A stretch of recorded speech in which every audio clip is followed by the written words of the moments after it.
یہ کتاب روضۃ الطالبین یحییٰ بن شرف النووی صاحب کی کتاب، جزء السابع، چھاپے دار عالم الکتب۔ یہاں پہ ملاحظہ فرمائیے صفحہ نمبر 263 میں، وتنعقد الامامۃ بثلاثۃ طرق، امامت کا انعقاد 3 طریقوں سے ہوتا ہے۔ ایک طریقہ ہے بیعت، دوسرا طریقہ ہے استخلاف الامام من قبل، دوسرا طریقہ یہ ہے پچھلے امام تو اگلے والے امام کی وصیت کرے، اس کو خلیفہ بنائے، تیسرا طریقہ کار۔ واما الطریق الثالث فهو القہر والاستیلاء، القہر والاستیلاء، زبردستی طاقت کے زور سے کوئی خلیفہ بنے۔ فاذا مات الامام، ایک امام مر جائے، فتصدى للامامة من جمع شرائطها من غیر استخلاف ولا بیعة وقہر الناس بشوکته وجنوده انعقدت خلافته۔ اگر ایک امام مر جائے اور اس کے بعد دوسرا شخص جس میں امامت کے شرائط ہیں، مثلا علم ہے، فضل ہے، تقوی ہے، اور اس کے ساتھ کسی نے بیعت بھی نہیں کیا، پرانے والے امام نے اس کو وصیت بھی نہیں کیا کہ میرا خلیفہ بنے، لیکن اس نے کیا کیا، اس نے اپنے طاقت کے زور سے، اپنے لشکروں کے زور سے سب کو شکست دی،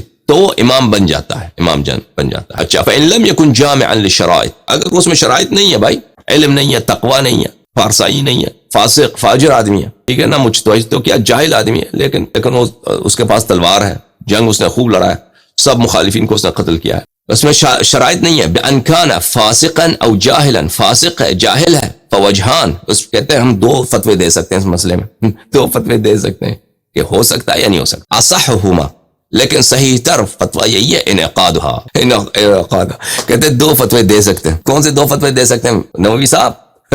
ایک فتویٰ یہ ہے کہ اس جاہل فاسق فاجر کا خلافت نہیں ہوتا، دوسرا فتویٰ یہ ہے کہ اس کا ہو سکتا ہے، کہتا ہے لیکن صحیح فتویٰ یہی ہے کہ اس کی خلافت منعقد ہوگی۔ جاہل فاسق فاجر کا شرعی خلافت، یہ دنیاوی خلافت کی بات نہیں، اور شرعی خلافت، شرعاً وہ واقعاً خلیفہ بن جاتا ہے، اس کی طاعت واجب ہے۔ فتح الباری بشرح سقیم البخاری، تالیف الحافظ ابن حجر، چھاپے دار المعرفہ، الجزء الثالث عشر، صفحہ نمبر 7۔ وقد اجمع الفقہاء، تمام مجتہدین کا اجماع ہے، على وجوب طاعت السلطان المتغلب۔ المتغلب کس کو بولتے ہیں؟ متغلب یعنی وہ جو تلوار کے زور سے، غلبے کے زور سے اس نے خلافت پہ قبضہ کیا۔ تمام علماء کا اجماع ہے کہ متغلب سلطان کا زبردستی کے زور سے جو خلیفہ بنا ہے، اس کی طاعت واجب ہے، اس کے فرمان کے تحت جہاد کرنا اس کے دشمنوں کے خلاف واجب ہے۔ وَأَنَّ طَاعَتُهُ خَيْرٌ مِّنَ الْخُرُوجِ عَلَيْهِ لِمَا فِي ذَلِكَ مِنْ حِقْنِ الدِّمَاءِ وَالتَّسْكِينِ الدَّحْمَاءِ، اور اس کی مخالفت کرنا مناسب نہیں ہے، کیونکہ اس کی مخالفت کرنے سے کیا ہوتا ہے؟ مزید خون بہے گا، تو چلو اسی کی طاعت کرتے ہیں۔ وَلَمْ يَسْتَثْنَوْا مِنْ ذَلِكَ إِلَّا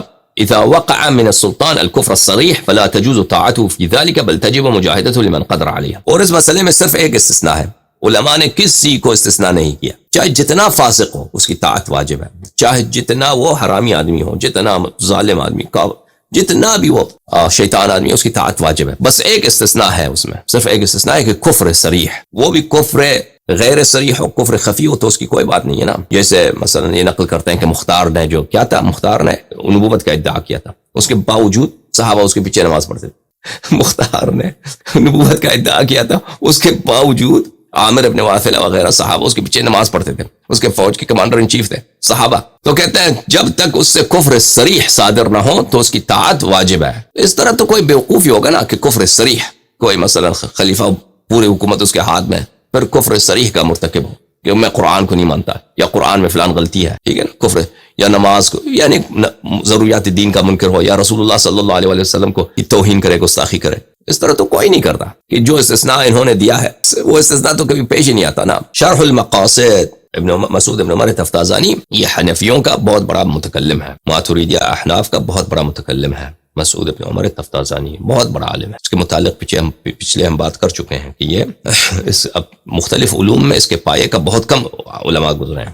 الجزء الخامس، چھاپے عالم الکتب، یہاں پہ ملاحظہ فرمائی صفحہ نمبر 233۔ بیعت کرنے کے تنعقد الامامت بطرق، تنعقد الامامت بطرق، امامت کے مختلف طریقے، امام بننے کے مختلف طریقے ہیں، امام بننے کے مختلف طریقے ہیں۔ اچھا، ایک ہے بیعت حل وعقد من علماء والرؤساء وجوه الناس من غیر اشتراط عدد بل لو تعلق لحل الوقت بواحد مطاع كفت بیعته۔ کہتے ہیں پہلا طریقہ کار بیعت ہے، اور اس کی عدد کی ضرورت نہیں، عدد کی کوئی شرط نہیں ہے کہ کتنے لوگ کسی کے ساتھ بیعت کریں تو وہ خلیفہ بن جاتا ہے، اور یہ نہیں کہ سب شہروں کے لوگ جتنے مختلف ممالک ہیں وہ سب آ کے کسی کے ساتھ بیعت کریں، اس کی کوئی ضرورت نہیں، بس کچھ لوگ بیعت کریں اس کے ساتھ خلیفہ بن جاتا ہے. دوسرا طریقہ ہے استخلاف، یعنی وصیت کرنا، پہلے والا خلیفہ دوسرے کے لیے وصیت کرے. تیسرا القہر والاستیلاء، قہر اور استیلاء. قہر بولتے ہیں زبردستی، استیلاء بھی بولتے ہیں کہ چھا جانا، زبردستی اور چھا جانا. فإذا مات الإمام وتصدى للإمامة من يستجمع شرائطها من غير بيعة واستخلاف وقهر الناس بشوكته انعقدت الخلافة له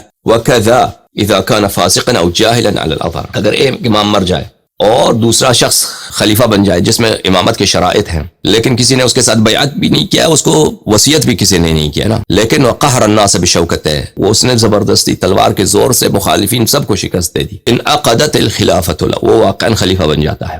وکذا، اور اسی طرح اگر اس میں شرائط نہ بھی ہے نا، فاسق ہے، جاہل ہے، فاسق جاہل بھی ہے تو خلیفہ بن جاتا ہے، کوئی بات نہیں. فاسق، فاجر، شرابی، کافر سب خلیفہ بن جاتے ہیں.